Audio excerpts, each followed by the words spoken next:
Whoa! Whoa! Shooting serious munitions at us. Whoa!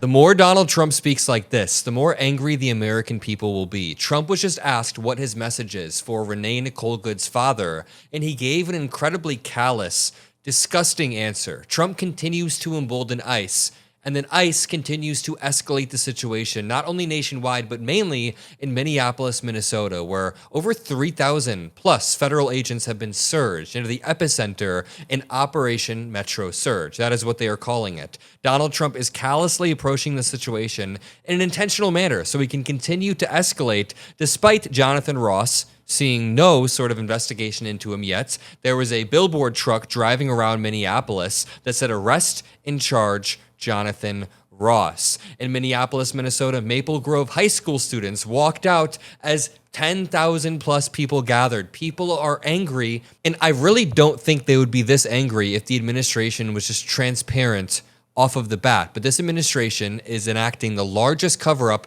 perhaps since the Trump-Epstein cover-up that we saw like 3 weeks ago by the DOJ. So make sure you drop a like, make sure you subscribe. We're gonna break all of this down. We're gonna bring in Mica later to break down the legal aspect of it all. And let's just start here. Mehdi Hassan points out, if you support what is happening in this clip below, to this disabled woman trying to get to the doctor's office, you're an anti-American sociopath who doesn't believe in freedom or the Constitution. If you're the ICE agent seen in this clip, I wonder how you sleep at night. At 34 and Park in Minneapolis, a woman saying she was trying to get to her doctor's appointment had her seatbelt cut off. She was ripped out of her car, and it's a brutal scene. I'm not going to play the entire clip because it's honestly heart-wrenching, and I played it earlier in a video, but you see a woman trying to get through.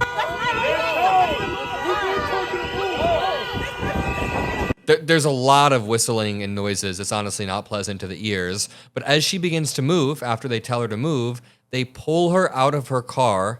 They arrest her on the scene, and it's a struggle. She's screaming. She begins crying and explaining she's disabled and heading to a doctor's appointment. How about this? Breaking news from Status Quo. ICE agents launched flashbang protest grenades at protesters in front of a federal building in Minneapolis. A nearby protester then got tearful and said, "This is not the America I served for 20 years in the U.S. Navy." Take a look. Whoa! Whoa! Shooting serious munitions at us. Whoa! Yep, I'm right behind you. That really just came out of the blue. No one was really doing anything here. Just think. Fuck you, pussy! Suck my dick! There is some serious tear gas. Status Quo has been doing a great job on the ground. They've reported tear gas. They've reported flashbang grenades being launched at peaceful protesters. Check out this interview. Scared. It's frightening. It's terrorizing. We were just standing here. We're just standing here talking. I mean, we were just standing here peacefully protesting. Yeah. Nothing, I mean, no one was going near, crossing the street. No, like yeah. We're standing on the sidewalk. Everybody was. Everybody. Get the fuck back! Okay. If you, are you a veteran, ma'am? Yes. Are you okay? Those flashbangs really Yeah, hurt. my ears are still ringing. I wasn't expecting that they were doing to do that for no reason. This isn't America. It is in America, I know. It's not America I served for 20 years. Honestly, just gut-wrenching. Trump is having veterans crying on the street, getting tear-gassed. Retired veterans are saying this is not the America I served for 20 years. A 21-year-old in Santa Ana was then permanently blinded in one eye after a DHS agent fired a less lethal round at close range. He underwent 6 hours of surgery to remove plastic, glass, and metal embedded in his face. I'm going to play a bit of this clip, but it's ICE agents just pulling people to the ground and then deploying what they call less than lethal. But oh my lord, the blood is honestly too much for YouTube to handle. So while ICE is terrorizing Minneapolis and cities across the country, Donald Trump is interviewed by CBS. He's then asked what his message is for Renee Nicole Goode's father, a large supporter of his. And his message is to double down on the disrespect in an incredibly evil way Take a listen to this clip right here. I've got an important question about the situation in Minnesota, the death of Renee Nicole Goode. I've been speaking to her father, who is a big supporter of yours, like many Americans are, but he's heartbroken right now. I can understand that. He's heartbroken because his daughter is dead, that's obvious. He's also heartbroken because your administration so quickly has come out and said she's a domestic terrorist. What do you want to say to her father right now? Well, I want to say to the father that I love all of our people. They can be on the other side. As you say, he might be on my side. He is on your side. And I think that's great. And I do. I think it's great. And I would bet you that she, under normal circumstances, was a very solid, wonderful person. But, you know, her actions were pretty tough. I mean, I've seen it many ways and many different shapes and forms. But the bottom line is, look, we have hundreds of thousands of murderers in our countries, killers. ICE is trying to get them out. They were let in through an open border policy of sleepy Joe Biden. First of all, when Trump claims that he loves everyone on the other side, that is not what he claimed at Charlie Kirk's memorial. Erica Kirk said that Charlie loved everyone. Then Trump comes on stage and reiterates that no, Trump hates his enemies. Donald Trump hates his enemies. Secondly, the idea that Renee Nicole Goode was out of control or out of whack is obviously easily disprovable. And the fact that he's replying to a question about Renee's dad, sending a message to him about his daughter, this is just despicable. ICE is working very hard to get him out. Their job is being made very, very difficult. And, you know, when you look at that tape, it can be viewed two ways, I guess. But when you look at the way that car was pulled away, there are a couple of versions of that tape that are very, very bad. All right, beyond the disrespect from Donald Trump, let's bring in Mica Erfan to slice through the MAGA BS. Micah, they're still claiming that Renee Nicole Goode is a, quote, domestic terrorist who is trying to steer into the ICE agent. What say you? Yeah, I mean, obviously that's ridiculous. I mean, let's take a legal angle on this.